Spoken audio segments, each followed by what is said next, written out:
자, 여러분, 성경의 구속사는 중요한 특징들이 있습니다. 그 특징들이 우리에게 주는 메시지는 굉장히 강력한 부분입니다. 세상은 힘이나 권력, 성공을 쫓지만 성경은 어떤 변화나 구원을 그런 방법으로 쫓지 않습니다. 약자의 자리에서, 변두리에서, 변방에서 일어나는 모습들을 볼 수 있습니다. 이스라엘만 해도 여러분, 고대 근동의 강대국 사이에서 지리적으로나 정치적으로나 변방에 위치한 아주 작은 민족입니다. 그들이 살았던 가나안 땅은 거대한 강 대신, 그 당시에 4대 문명이라고 하는 어마어마한 강 대신에 정말 보잘것없는 요단강이 있었고 메마른 광야만 있었을 뿐입니다. 당시 세계관으로 본다면 여러분, 이스라엘은 전혀 주목할 그런 중심 세력이 아니었다라는 거예요. 사랑하는 여러분, 하나님은 언제나 힘과 권력의 중심이 아니라 연약하고 버려진 자리에서 역사를 시작하십니다. 인간은 화려한 제국을 꿈꾸며 궁전을 쌓지만 하나님은 황량한 광야의 작은 장막에서 구원의 씨앗을 심으십니다. 하나님의 나라는 큰 강의 풍요로움이 아니라 사막의 메마름 속에서, 권력의 성곽이 아니라 나그네의 장막에서 자라나게 하셨습니다.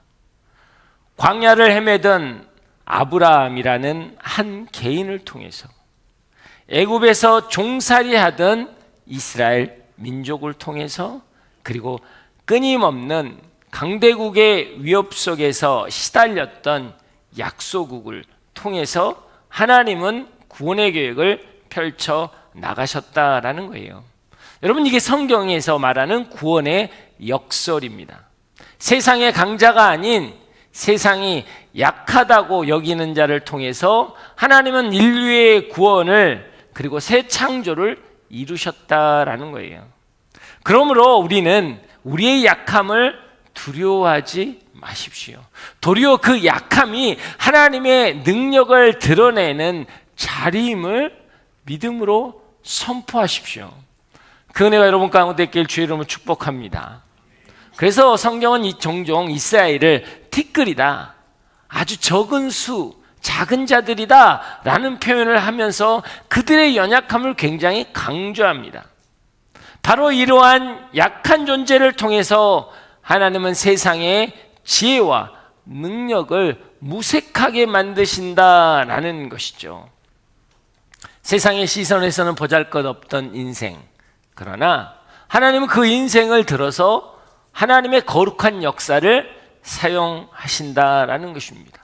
예수님의 제자들도 그렇습니다. 예수님의 제자들의 대부분은 갈릴리 출신이었어요. 근데 그 당시에 갈릴리는 이방의 갈릴리라고 하는 앞에 호칭이 하나 더 붙습니다. 왜냐하면 갈릴리 지방은 이방하고 경계였기 때문에 이방인들하고 섞여서 살았어요. 그래서 종교적으로 그들은 굉장히 불결한 자들이다 라고 낙인을 찍어버렸단 말이에요. 그런데 예수님은 그 갈릴리 출신 어부들, 세리들, 열심당원을 가지고 세상에서는 전혀 보잘것없고 인정받지 않는 그 사람들을 복음의 핵심을 전하는 증인으로 삼으셨다라는 것이죠. 여러분, 성경에 등장하는 시대마다 하나님께 쓰임받았던 위대한 인물조차도 그 당시 사회에서 보면 대부분 사회적으로는 약점이 있고 어떤 컴플렉스를 가진 사람이었단 말이에요. 아브라함은 자녀를 낳지 못하는 이방인으로서 가나안에 왔습니다. 모세는 뭐예요? 왕자의 때가 아니라 살인자의 때, 그리고 목동으로서 보잘것없었을 때, 그리고 그는요 언어에 대한 장애도 있었어요. 자기는 말하는 걸 자신을 못해서 형 아론이 대신 말해야 될 정도로 약점이 있던 사람이었다라는 거예요. 다윗은 어떻습니까? 막내로 자라면서 부모의 사랑도 전혀 받지 못했던 그런 연약한 존재였다라는 거예요. 복음서 신약의 13권을 썼던 바울은 어떻습니까? 바울은 교회를 핍박하는 자였습니다. 육체적으로는 육체에 가시가 있어서 고통을 받고 있는 너무나 연약한 자리였죠. 하나님은 세상의 변두리에 있는 마이너리티를 가진 사람들을 통해서 하나님의 구원의 계획을 이루어 가신다라는 것입니다. 근데 현대 사회는 어떻습니까? 끊임없이 우리에게 강해져라, 주류가 되라 라고 압박합니다. 스펙을 쌓고 경쟁에서 이겨야 살아난다라는 메시지가 넘쳐나고 있는 거예요. 그래서 뒤처질까봐 불안해하고 중심에 서지 못하면 가치 없는 존재가 되는 듯해서 위축되는 우리의 인생이라는 거예요. 이 모든 것들을 우리가 짓누르고 있는 이런 삶을 우리는 살아가고 있습니다. 그러나 성경은 이런 세상의 논리와 전혀 다른 이야기를 한다라는 거예요. 하나님의 나라는 여러분 강자 게임이 아니에요. 오징어 게임이 아니란 말이에요. 하나님은 그렇게 역사하시지 않는다라는 거예요. 성경은 종종 약한 자, 보잘것없는 자, 세상에서는 전혀 쓸모없는 변두리 같은 인생에 대해서 위대한 역사를 써나가는 거룩한 은혜들을 우리에게 계속적으로 이야기해 주고 있다라는 거예요. 그렇기 때문에 우리는요, 주류에 속하기 위해서, 메인 센터에 속하기 위해서 치열한 경쟁심을 갖는 게 아니라, 비록 변방 같은 민들레처럼 언저리에 있는 인생이지만 하나님이 나를 부르셨다는 소명이 분명해야, 그 소명이 분명해야 우리 인생은 여러분 달라질 수 있다라는 거예요. 사랑하는 여러분, 여러분이 가지셔야 할 게 뭐냐면 하나님의 부르심에 대한 초점이 있어야 되는 거예요. 하나님의 말씀에 대한 초점이 있어야 된다라는 겁니다. 여러분, 이것은요, 세상의 경쟁에서 완전히 벗어나서 그렇게 살아라 라는 뜻이 여러분 아니에요. 우리의 가치와 우리의 정체성이 세상의 기준이 아닌 하나님의 부르심에서 찾아야 한다라는 거예요. 내가 그리스도인이 된 것, 내가 이 땅 가운데 보내심을 받은 것, 그 정체성은 하나님께서부터 온 거란 말이죠. 그런데 내가 세상에서 잘못되면 내 능력에 의해서 선택된 직장, 내 상황에 의해서 만들어진 관계, 그렇기 때문에 내 한계에 머물러 있는 거예요. 나는 이럴 수밖에 없는 인생이기 때문에 이런 직장에 있는 것뿐이야. 나는 이 정도밖에 안 되기 때문에 이런 상황 가운데 있는 거야. 그건 세상적인 기준이거든요. 하나님은 그걸 원하지 않으세요. 그러면 우리는 세상에 흔들리는 인생이에요. 그러나 오늘 우리가 이야기하는 건 뭐예요? 세상을 흔들라고 했잖아요. 세상을 흔들려면 정체성부터 분명히 해야 한다는 거예요. 우리는 세상에 있지만 세상에 속한 자가 아니라는 거죠. 우리는 연약하고 부족한 자예요. 때로는 저 울타리 밖에 민들레처럼 그 울타리 안에 장미나 비싼 꽃들처럼 되지 못하는 인생이라고 할지라도 그것을 통해서 하나님은 거룩한 역사를 일으키신다라는 그 마음이 있을 때 우리는 달라질 수 있다라는 것입니다.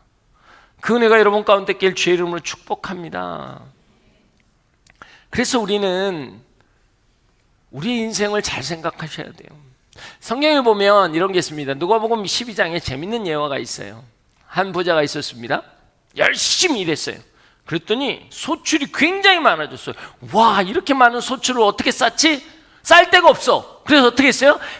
큰 곡간을 쌓았습니다. 그리고 거기다가 다 쟁겨놨어요.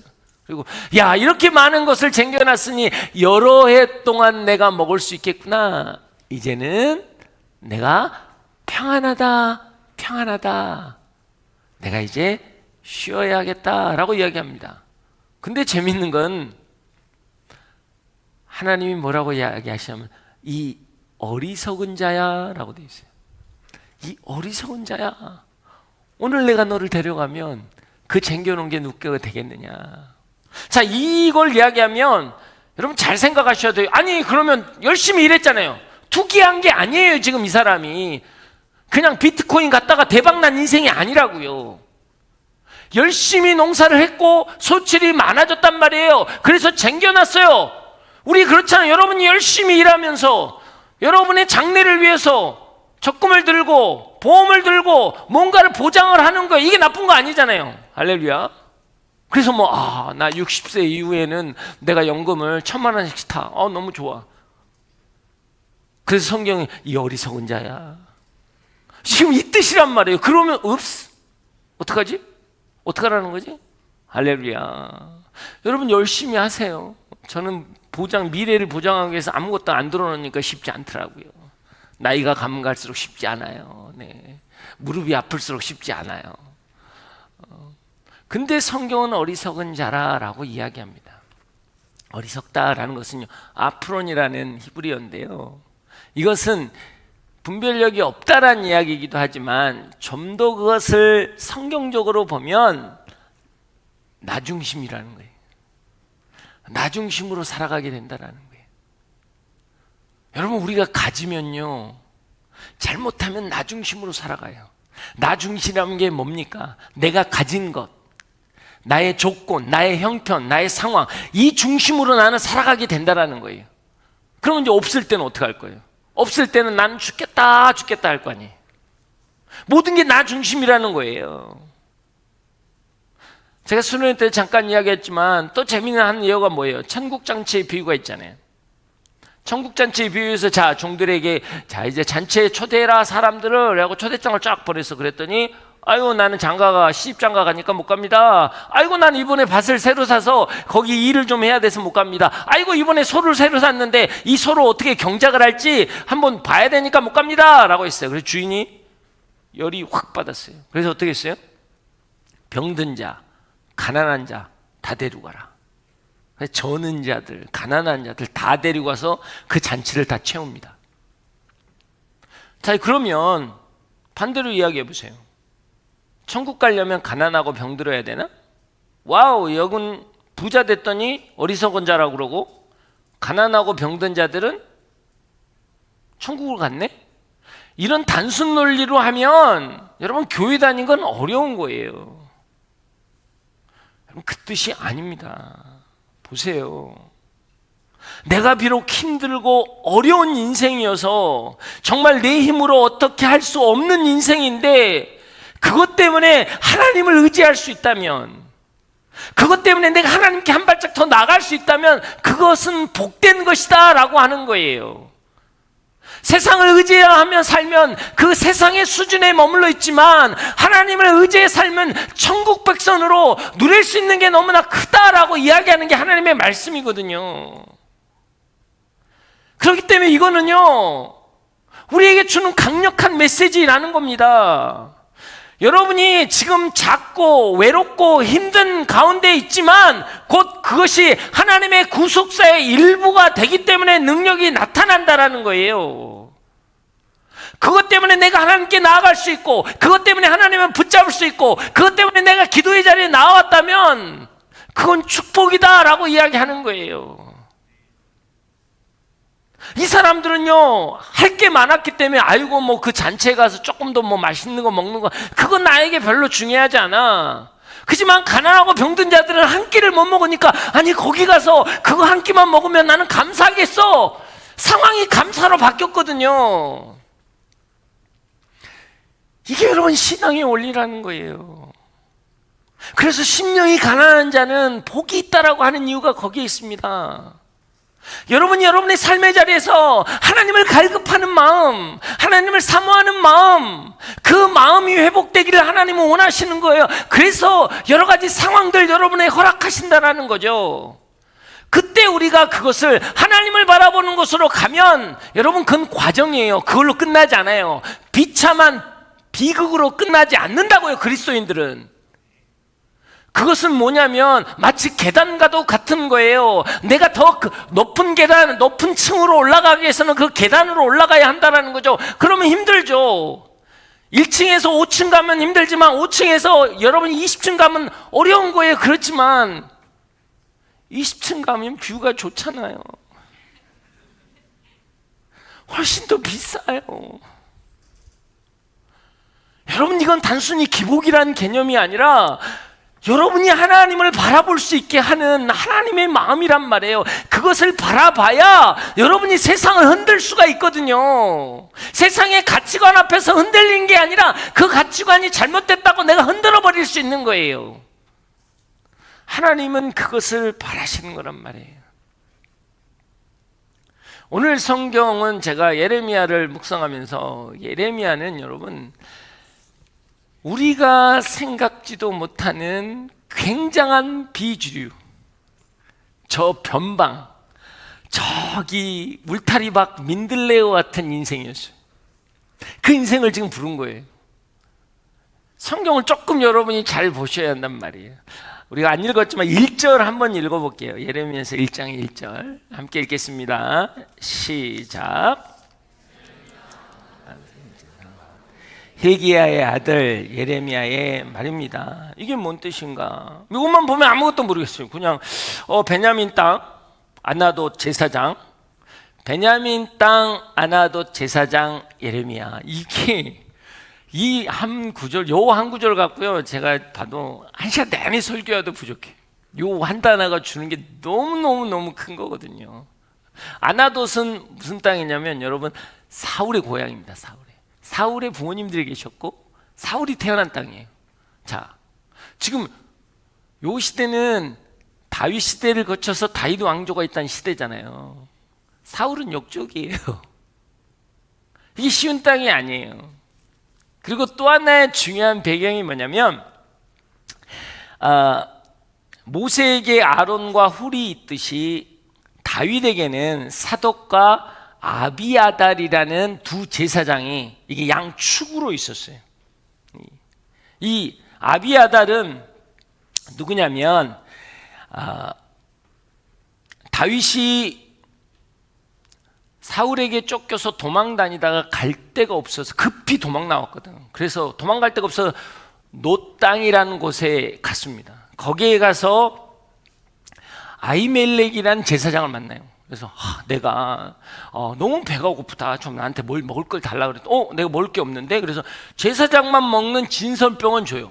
그리고 급하게 나왔다 그러니까 너가 무기도 없이 나왔네. 그래서 골리앗이 썼던 칼, 그 칼을 주거든요. 그러면서 물어, 아니 왜 이렇게 혼자서 이렇게 부하도 안 데리고 혼자 나왔습니까? 그러니까 아니 그게 아니라 지금 내가 사울을 왕에게 긴급 명령을 받아서 지금 비밀 작전 중이라고 이렇게 한 거예요. 그러냐고. 그러면 드려야지. 다 준 거예요. 다 준 거. 근데 문제는 사울이 이걸 알아버렸어요. 아히멜렉이 다윗을 도왔다고? 그래서요, 사울이 병사들 보내서 아히멜렉과 거기 있는 제사장 85명과 그 노 땅에 있는 남녀노소 백성 짐승까지 다 죽여버립니다. 다 죽여버려요. 근데 거기에서 유일하게 살아남은 사람이 아비아달이에요. 이게 아히멜렉의 아들입니다. 이 아들이 자기 혼자 살아남아가지고 제사장이 얻는 예봇, 이 예봇은 뭐냐? 하나님께 나아가고 하나님의 음성을 듣는 도구이거든요. 이 예봇을 가지고 다윗에게 가요. 사실 다윗 때문에 완전 자기 가족 다 죽은 거 아니에요. 다윗이 거짓말했잖아요. 그런데 그 예봇을 가지고 다윗으로 감을 통해서 예봇을 가진 다윗은 이제는 뭐냐면 도망자의 인생이 아니라 하나님의 언약과 약속과 하나님의 인도하심 따라가는 것이다 라는 그 상징을 갖게 되는 거거든요. 여러분, 그 사람이 아비아달이라는 사람입니다. 그리고 우리가 아는 것처럼 다윗이 왕이 되고 난 다음에 다윗이 길리앗 여아름에서 이제 너무나 하나님의 언약궤가 있는데 좀 내가 예루살렘으로 가져왔으면 좋겠다라고 해서 가지러 갔어요. 그러다가 수레에 태워갖고 갔죠. 근데 우사가 수레가 뛰니까 잡았다가 우사가 죽어요. 그래서 다윗이 굉장히 낙담해요. 두려워가지고 그냥 가버려요. 언약궤를 놓고 갑니다. 그래서 나중에 보니까 내가 언약궤를 잘못 움직였구나, 이걸 메고 가야 하는데 내가 수레에 태웠구나 라고 해서 다시 언약궤를 가져올 때도 이 사독과 이 아비아달이 이걸 메고 옵니다. 그러니까 다윗에게는 굉장히 중요한 사람이에요. 또 뭐냐면 아들 압살롬이 반역을 하잖아요. 그래서 다윗은 정말 신발을 벗고 도망갈 정도로 도망갑니다. 다 도망가야지, 죽을 것 같으니까. 그래서 사독과 아비아달이 같이 따라가요. 그럴 때, 야, 너희들 오지 마. 너희들은 여기서 좀 정탐을 해. 그리고 그 정보를 나한테 빼줘. 이 다윗도 조금 보면 약간 이기적인 것 같아. 자기는 도망가면서, 야, 너희들 가만히 있어. 그래서 언약궤도 지키고, 그 다음에 여기서 그래서 이 두 사람이 정보를 빼가지고 다윗에게 정보를 줍니다. 그래서 안전할 수 있었어요. 그러니까 이 사독과 아비아달은 사실 단순히 종교적인 제사장을 뛰어넘어서 굉장히 다윗의 왕권을, 그리고 다윗을 보호하는데 굉장히 충성했던 두 사람입니다. 그래서 이게 항상 두 사람이 쌍으로 나와요. 근데 재밌는 건 다윗이 이제 물러날 때가 됐잖아요. 이제 죽을 때가 됐대요. 그래서 다윗 다음에 왕을 세우게 되는데 여기서 딱 두 사람이 갈라요. 사독은 어떻게 되냐면 나단 선지자를 통해서 사독은 솔로몬을 지지합니다. 그리고 아비아달은 요압 장군을 통해서 그 큰아들이었던 그 아도니아를 지지합니다. 이렇게 딱 나눠져요. 근데 어떻게 있어요? 솔로몬이 왕이 되냐. 그래서 아도니아하고 요압 장군은 비참하게 죽습니다. 그러면 이 아비아달은 어떻게 되느냐? 그게 성경에 나와 있어요. 열왕기상 2장 26장 20절 27절 한번 말씀 볼까요? 다 함께 읽겠습니다. 시작. 제사장 아비아달에게 왕이 말했습니다. 내 고향 아나돗으로 돌아가거라. 너는 죽어야 마땅하지만 내가 지금은 너를 죽이지 않을 것이다. 내가 내 아버지 다윗 앞에서 주 여호와의 궤를 메고 옮겼고 내 아버지의 고난에 대해 함께 했기 때문이다.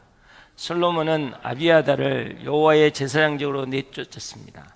이렇게 해서 여호와께서 엘리야의 제안에 관해 실로에서 하신 말씀을 이루게 하셨습니다. 할렐루야. 이게 지금, 왜냐하면 제가 성경을, 여러분이 너무 성경을 잘 모르니까 이 스토리들을 좀 알아야 이게 이해가 되거든요. 자, 그래서 뭐였냐면, 야, 넌 죽은 자처럼 살아. 너 죽이려고 했는데 살았잖아? 너 이제 앞으로 죽은 자처럼 살아. 그리고 그러면서 아나돗으로 쫓겨냈단 말이에요. 그 제사장 그룹에서 나온 게 지금 예레미야란 말이에요. 그러니까 예레미야는요, 예루살렘에서 명함에 명자도 못 내밀어요. 지금 하나님이 예레미야에게 말씀이 왔다고 그랬잖아요. 이 땅 가운데 하나님의 징계와 하나님의 회복과 하나님의 회개를 가서 전해라. 그런데 내 형편이 그러면 안 돼요. 그러면 안 돼. 만약에 종교 1번지 예루살렘에 가서 딱 전하기 시작하면 바로 뭐야, 아나도 출신이야? 아니, 쥐 죽은 듯이 죽어 살라고 했더니 어디 머리를 쳐들고 들어와서 말을 해. 지금 이 분위기라고요. 그래서 말할 수가 없는 거예요, 여러분. 그 형편이 말할 수 있는 여러분 상황이 절대로 안 돼요, 지금. 그러니까 여러분이 단순히, 그러니까는 뭐 이 본문을 보면 다 많은 분들은 어린애와 같으니, 그러니까 너무 여러분이 어른이니까 뭐니까 이렇게 설명하는데 그게 그 스토리가 아니에요, 성경을요. 성경은 앞뒤 문명이 정확해야 되거든요. 지금 예레미야는 그 마음이 아니라고. 나는 도저히 설 수 없는 자란 말이에요.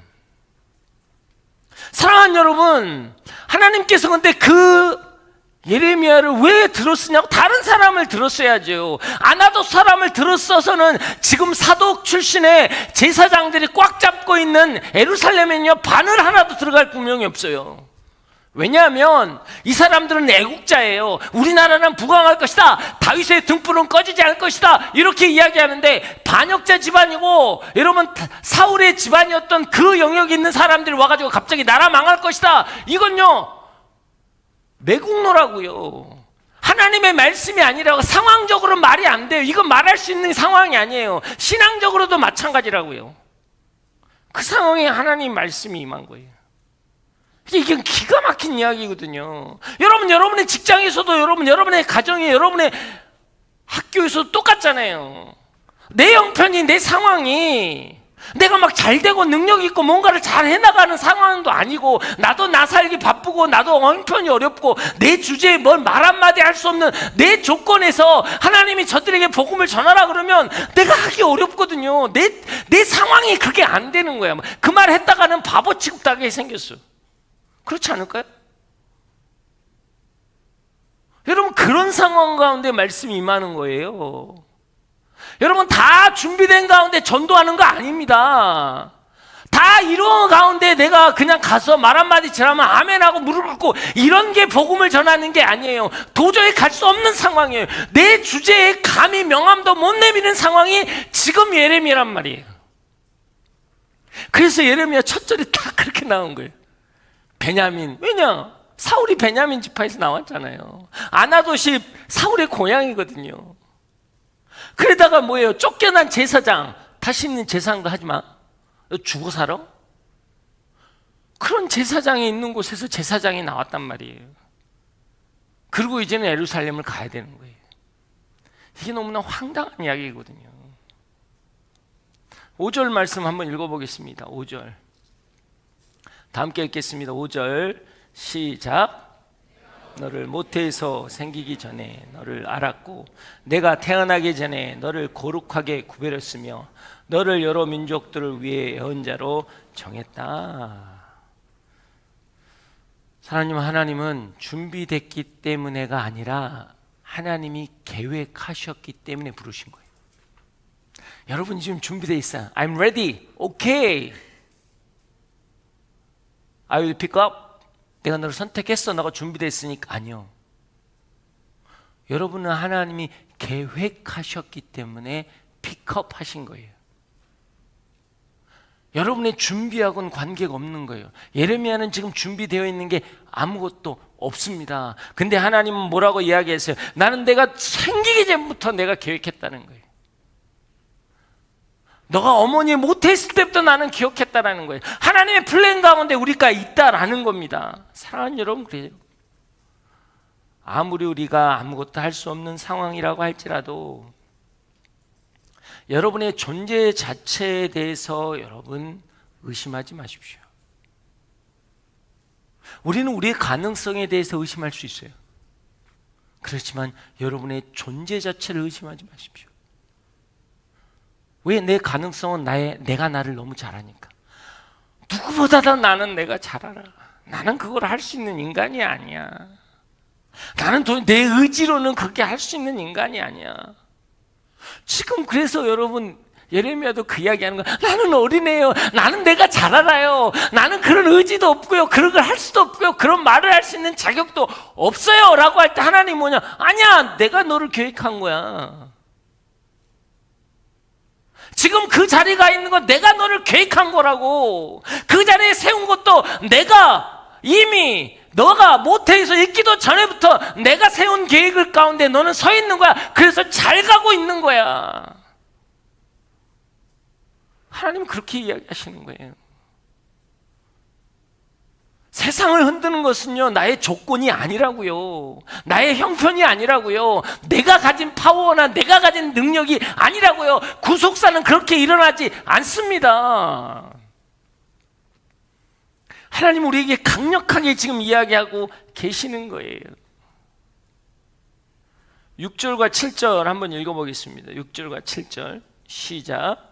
내가 말했다. 주 여호와여 보소서, 저는 어린아이라 말할 줄 모릅니다.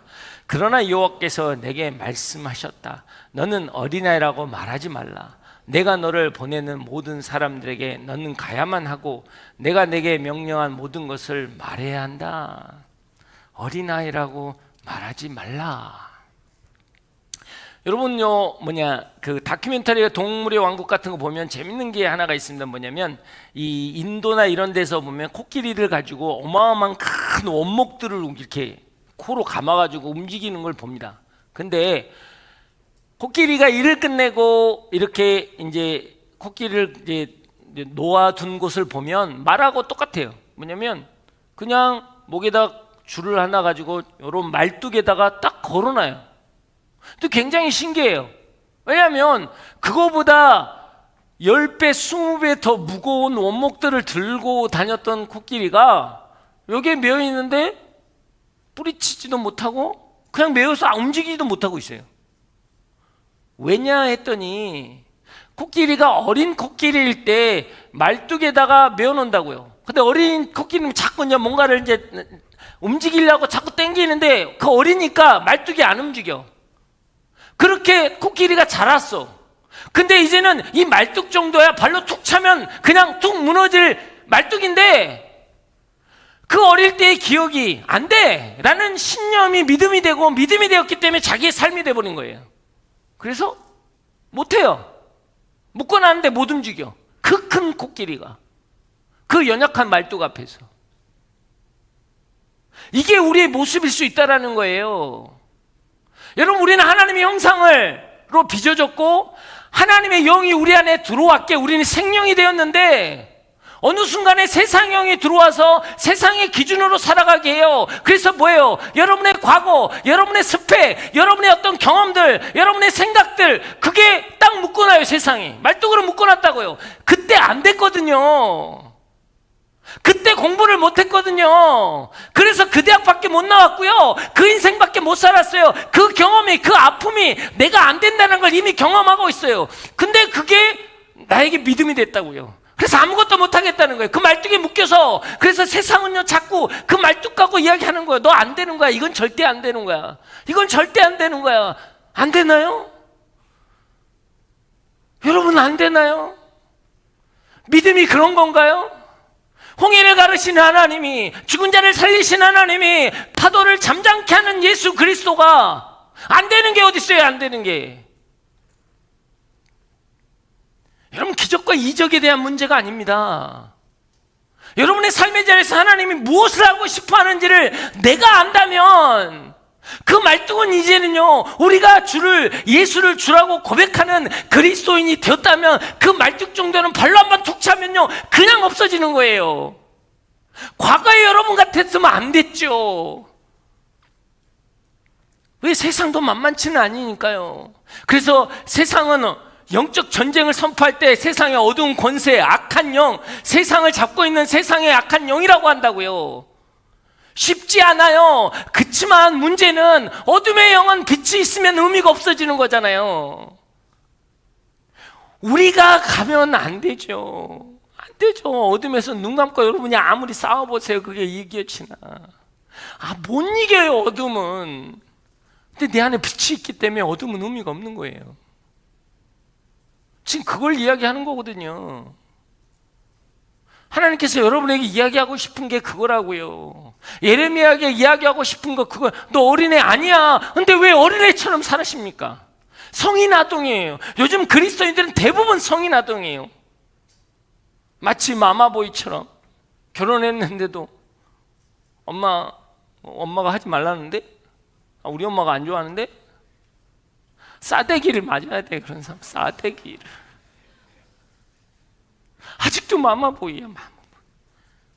우리 인생이 그런 거야. 아직도. 아니, 이거 잘 못하는데, 나 해봤는데 안 돼. 그런 거. 그건 뭐 할 수 없어. 아니, 내가 뭐 어디 좋은 데도 안 나왔고 내가 뭐 어떻게 뭘 해? 할렐루야. 제가 몇 번을 이야기해요. 저는 고졸 출신이라고.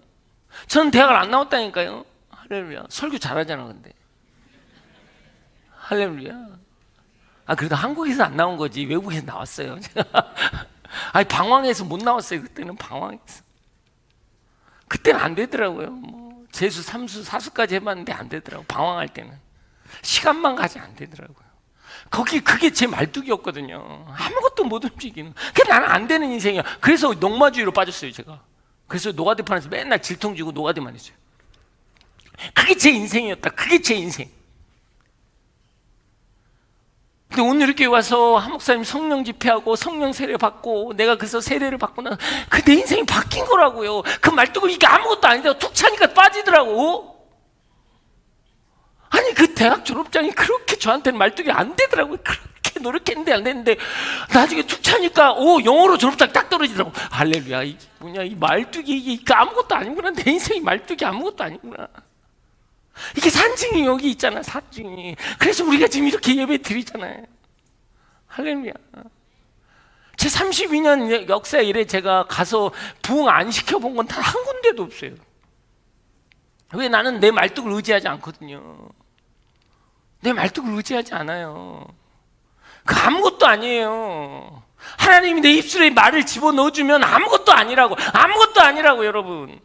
왜 그것에 대해서 신뢰를 못하냐고요. 제가 안타까운 거 그거예요. 왜 그것을 신뢰를 못하냐고. 그 믿음이 신뢰인데, 그 은혜가 여러분을 살리길 주의 이름으로 축복합니다. 8절부터 10절까지 한번 다시 읽어보겠습니다. 8절, 10절 시작. 그들은 두려워하지 말라. 내가 너와 함께 너를 구할 것이다. 여호와의 말이다. 그리고 여호와께서 손을 내밀어 내 입에 대시고 내게 말하셨다. 보라, 이제 내가 내 말을 내 입에 넣어 준다. 보라, 오늘 내가 너를 여러 민족과 나라를 위해 임명해 내가 그들을 뽑고 붕괴시키고 파괴하고 무너뜨리며 건설하고 심게 하겠다. 아멘. 여러분 믿으십니까? 이 말씀대로 될 거예요. 여러분 세상에 흔들리지 마시고 세상을 흔들어야 합니다. 하나님의 말씀 한마디가 세상에 가장 강하다는 로마 제국을 한 방에 무너뜨릴 수 있는 걸 믿으세요? 하나님의 말씀 한 센텐스가 세상에 가장 강력한 나라보다 강하다는 걸 믿으시냐고요. 그 말씀을 여러분이 입술에 넣어준다잖아. 그 말씀을 여러분, 그거는 도덕과 윤리라고 아니라고 제가 몇 번을 이야기해요. 말씀 묵상하면서 착하게 살고 성실하게 살고 어떤 정직하게 살라, 단순히 그 뜻이 아니라고요. 그 말씀을 내게 입어 넣어준다는 건 그 능력이 나갈 거는 그들을 뽑아내고 그들을 흔들어버리고 그들을 붕괴해버리고 그들을 무너뜨리는 자가 되리라 라고 말씀하시잖아요. 오늘 그게 하나님 여러분이 주신 말씀이라고. 그래서 말씀에 붙잡혀야 되는 게 그 이유인 거예요. 우리가 수련회 동안 계속적으로 이야기하는 게 그거잖아요. 이 땅에서 여러분의 능력으로 살아가는 한계가 있어요. 그러나 하나님의 말씀으로 사는 건 언리미트라고요. 한계가 없어요. 하나님의 사랑조차도 unconditional love잖아요. 제한 없는 사랑, 그 사랑이 내 안에 있다면 제한 없는 능력은 내 삶에서 나타나는 거예요. 믿으십니까? 그 믿음은 여러분을 살리길 주의 이름으로 축복합니다. 오늘 시간 우리가 한번 결단하며 나아가기를 원합니다. 세상을 바꾸는 사람은 여러분 결심만으로 되는 게 아니라 여러분 부르심 앞에 순종하는 사람이고 말씀 붙잡고 말씀으로 살아낸 사람들입니다. 예레미야는 그 감정에 붙잡혀 있었어요. 사회적으로 약자라는 사회적인 약점을 가진 그 사람이 지금 예레미야라고요. 하나님 저 못해요. 내 형편에 내 상황에. 거기 가서 말씀 전하면요, 야 너 죽은 듯이 있으라는 놈이 왜 왔어? 너 매국노야? 왜 나라가 망한다고 그래? 말을 전할 수 있는 상황이 아니에요. 근데 하나님이 그 입술에 말씀을 넣어주신다잖아요. 오늘 여러분의 삶 가운데 하나님이 말씀을 넣어주신다잖아요. 이것을 아멘으로 받을 때 우리 안에 거룩한 역사가 일어나는 거예요. 나의 삶의 자리에서, 나의 상황에서, 나의 염려와 근심 앞에서 하나님의 말씀이 들어오면 우리는 온전히 회복될 것입니다. 주여 역사하여 주시옵소서. 믿음으로 선포하는 자마다 회복되게 하여 주시옵소서. 다 함께 주여 외치고 기도합니다. 주여,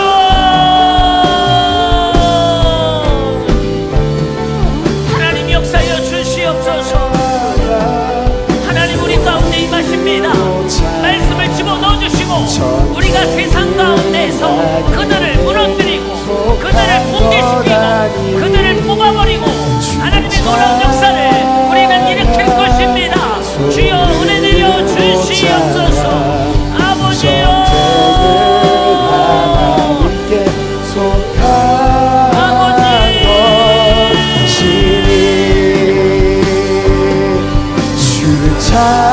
주님 역사여 주시옵소서. 손을 들고 찬양. 하나님 우리 안에 거룩한 돌림이 있기를 원합니다.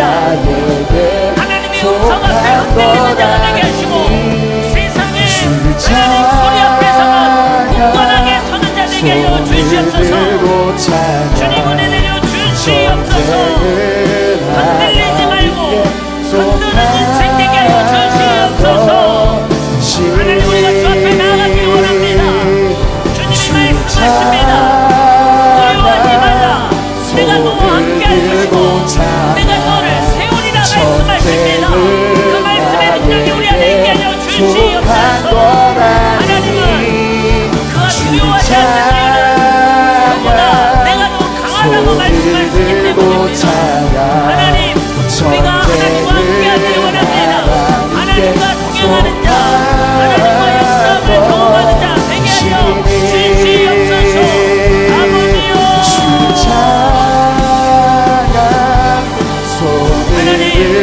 찬양 세상이 나를 바라보는 그 기준으로 나를 평가하지 않기를 원합니다. 속한 것 우리가 과거에 종속되지 않기를 원합니다.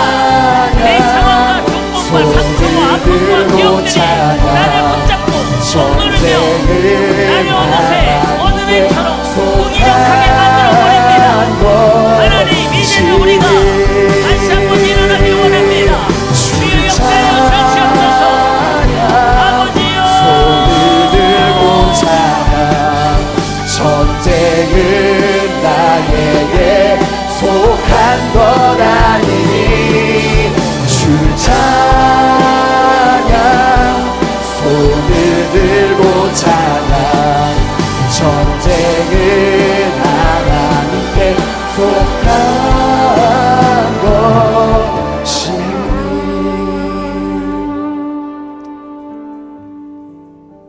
오늘 시간 하나님이 찾아오셔서 말씀하십니다.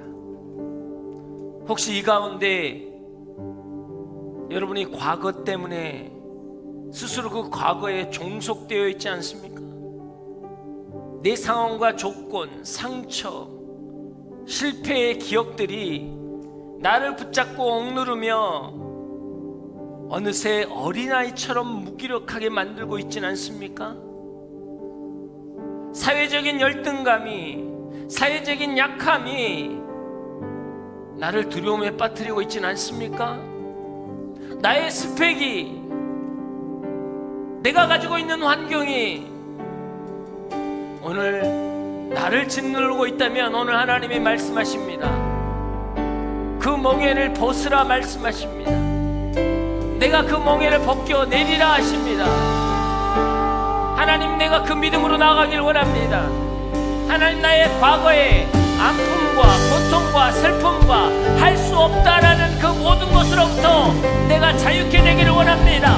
오늘 말씀 앞에 서기를 원합니다. 그 믿음으로 고백하는 자라면 그 자리에 일어서길 원합니다. 하나님, 더 이상 내가 과거에 종속되지 않기를 원합니다. 더 이상 상황이나 조건이나 실패의 기억 가운데 내가 억눌려 있지 않기를 원합니다. 하나님은 나를 새롭게 하시는 분입니다. 하나님, 나를 온전케 하시는 분입니다. 주님 역사여 주시옵소서. 주님이 주신 말씀 붙잡고 나아가는 자마다 회복이 있을지어다. 승리케 되리라. 세상을 흔들게 되리라. 주여 역사여 주시옵소서. 다 함께 주여 외치고 기도합니다. 주여.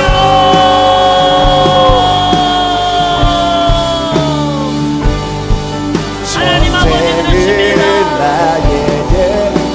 더 이상 아이로 살지 않기를 원합니다.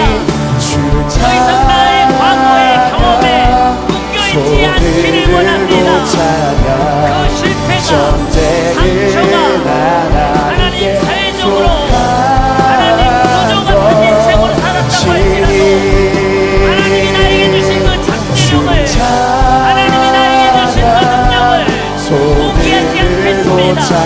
나는 안 된다, 나는 못된다, 나는 할 수 없다, 나는 그 고정관념을 오늘 하나님 앞에 내려놓고 십자가를 앞에 내려놓고 오늘 나아가기 원합니다. 주님 역사여 주시옵소서. 하나님이 오늘 말씀하십니다. 너는 내가 선택한 자다. 너는 내가 계획한 자다. 그 하나님이 나의 하나님이시고 그 하나님의 능력이 우리를 일으킬 것입니다. 주여 역사여 주시옵소서. 하셨네. 영원히 나는 주님의 것. 산과 골짜기에서 내 영혼 노래하네. 영원히 나는 주님의 것. 그 사랑이 내려와 날 자유케 하셨네. 영원히 나는 주님의 것. 나는 주의 것입니다. 산과 골짜기에서 내 영혼 노래하네. 영원히 나는 주님의 것.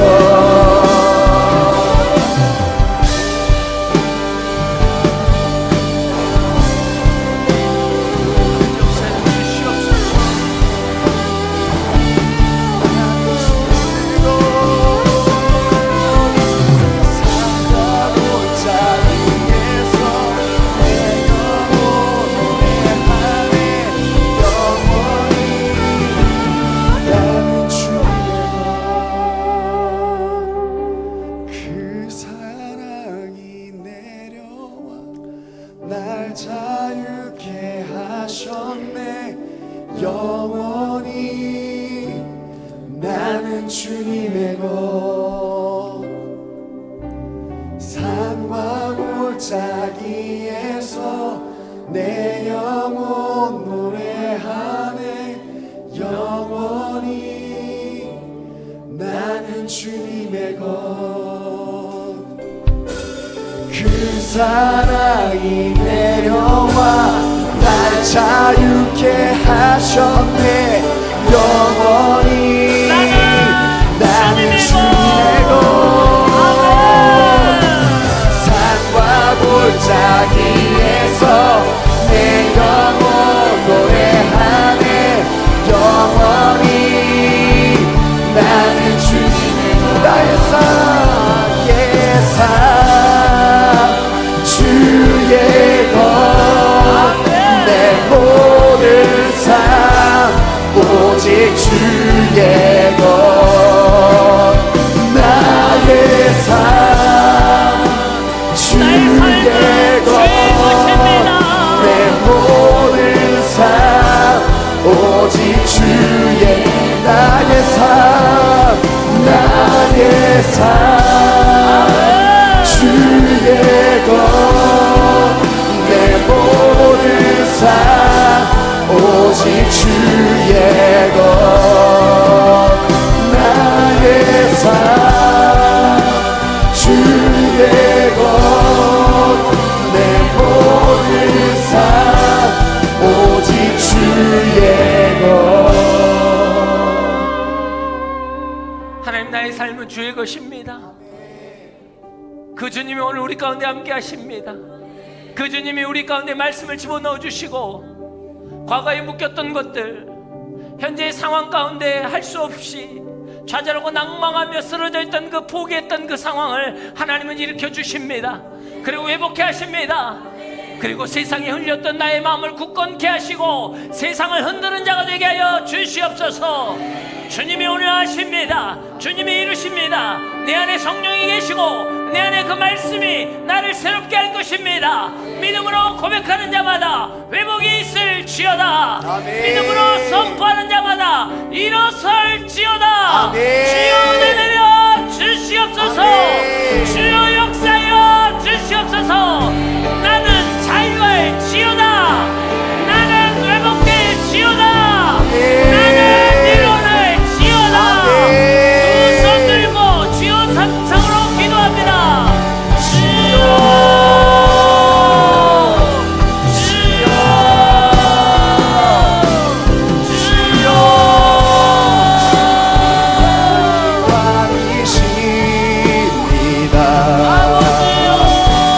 주님만이 왕이십니다.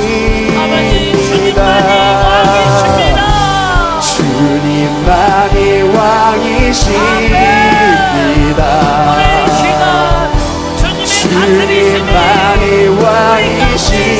왕이십니다. 주님만이 왕이십니다. 주님만이 왕이십니다. 주님만이 왕이십니다. 주님만이 왕이십니다. 내 삶에 내 삶에 내 삶에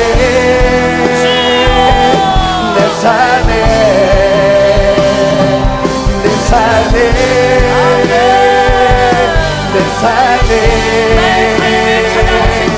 내 삶에 내 삶에 내 삶에 내가 준비된 것이 아니라 삶에 하나님의 계획하심으로 나는 시작되었습니다. 그 계획하심이 내 삶에 이제는 일어나라. 내가 너의 입술에 내 말을 주리라 말씀하십니다. 두려워하지 말라 하십니다. 하나님, 그 믿음으로 나아갈 자들에게 주시옵소서.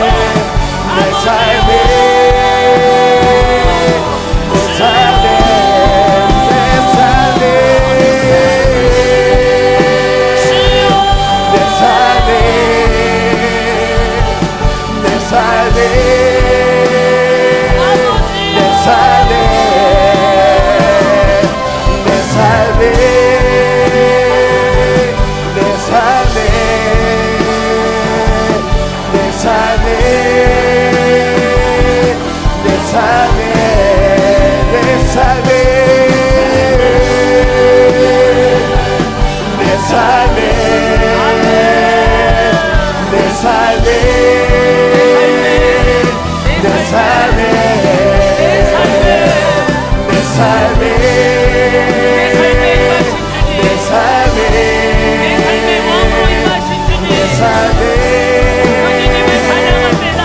삶에 그분이 나에게 말씀을 주셨습니다.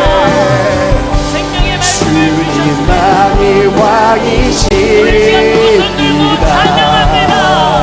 주님만이 왕이십니다. 오늘 우리를 회복하십니다. 주님만이 왕이십니다. 지금의 묶여져 있는 주님만이 관념을 왕이십니다. 주님만이 왕이십니다. 주님만이 왕이십니다. 주님만이 왕이십니다. 주님만이 왕이십니다.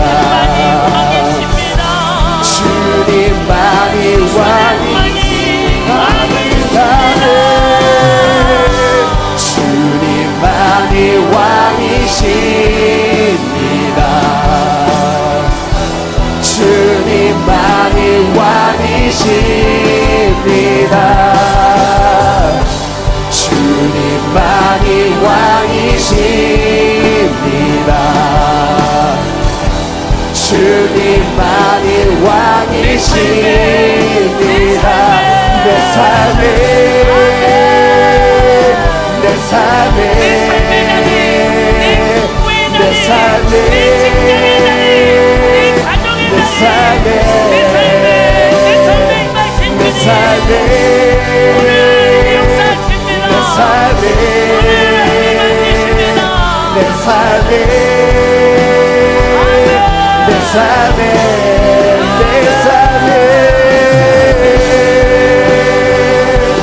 내 삶에 내 삶에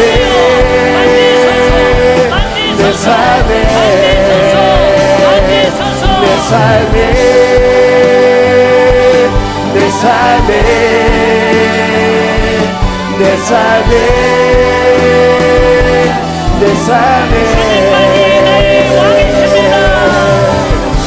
주님만이 왕이십니다. 주님만이 왕이십니다. 주님만이 왕이십니다. 아멘. 아멘. 주님만이 왕이십니다. 아멘. 아멘. 주님만이 여러분의 삶의 왕이심을 선포하십니까? 여러분의 가정의 주님이 왕이심을 선포하십니까? 여러분의 공부의 주님이 왕이심을 선포하십니까? 여러분의 직장의 주님이 왕이심을 선포하십니까? 여러분의 건강의 주님이 왕이심을 선포하십니까? 여러분의 삶의 자리에 주님이 왕이심을 선포하십니까? 하나님이 그 믿음으로 선포하며 나갑니다. 주님만이 왕이십니다.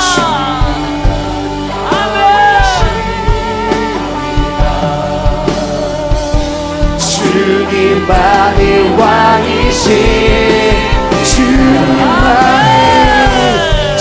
주님만이 왕이십니다. 주님만이 왕이십니다. 주님만이 왕이십니다. 주님만이 왕이십니다. 모든 이름 위에 뛰어나신 이름 왕의 왕 예수께 엎드려 경배해. 모든 이름 위에 뛰어나신 이름 왕의 왕 예수께 손들고 경배해. 모든 이름 위에 뛰어나신 이름 왕의 왕 예수께 엎드려 경배해. 모든 이름 위에 뛰어나신 이름 왕의 왕 예수께 손들고 경배해. 내 삶에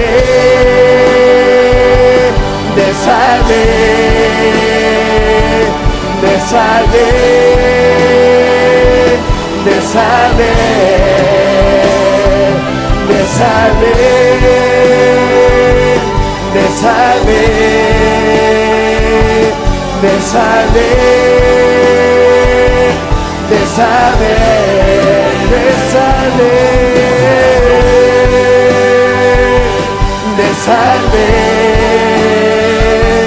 내 삶에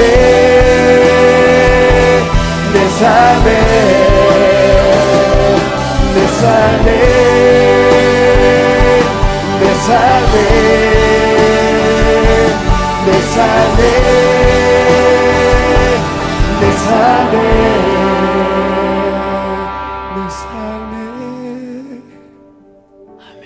내 삶에 아멘. 내 삶에 내 삶에 아멘. 내 삶에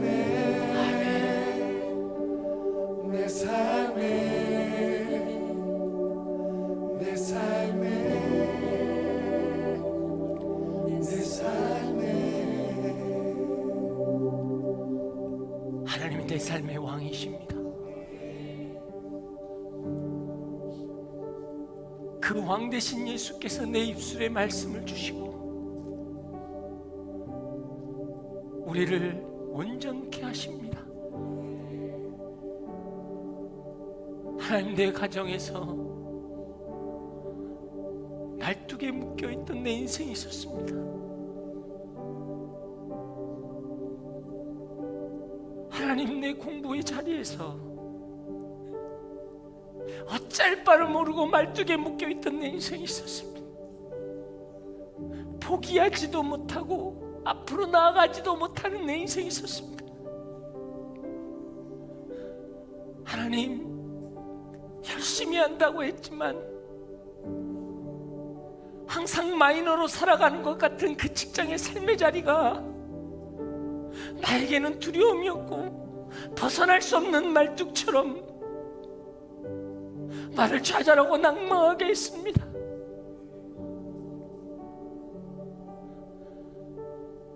하나님, 오늘 말씀하십니다. 너희는 아이가 아니라 두려워하지 말라. 내가 할 것이라. 그 하나님이 나의 하나님이십니다. 내가 그 믿음으로 나아갈 때 우리 안에 거룩한 회복이 있을 것입니다. 우리는 이제 나의 삶의 자리를 흔들 것입니다. 묶여있는 것들을 끊어내고 부정적인 것들을 끊어내고 할 수 없다, 안 된다는 것들을 끊어내고 그 자리를 흔들 것입니다. 그 자리에서 일어날 것입니다. 주님 역사하여 주시옵소서. 믿음을 선포하는 자마다 회복이 있을지어다. 믿음을 고백하는 자마다 회복이 있을지어다. 주님의 하심을 믿습니다. 우리 가운데 왕 되신 주님의 하심을 믿습니다. 우리 가운데 다스리시는 주님의 왕 되심을 선포합니다. 주님 역사하여 주시옵소서. 믿음으로 나아가는 자마다 찬양할지어다. 선포할지어다. 경배할지어다. 아멘. 할렐루야. 하나님께 영광과 존귀와 찬양의 박수를 올려드리길 원합니다.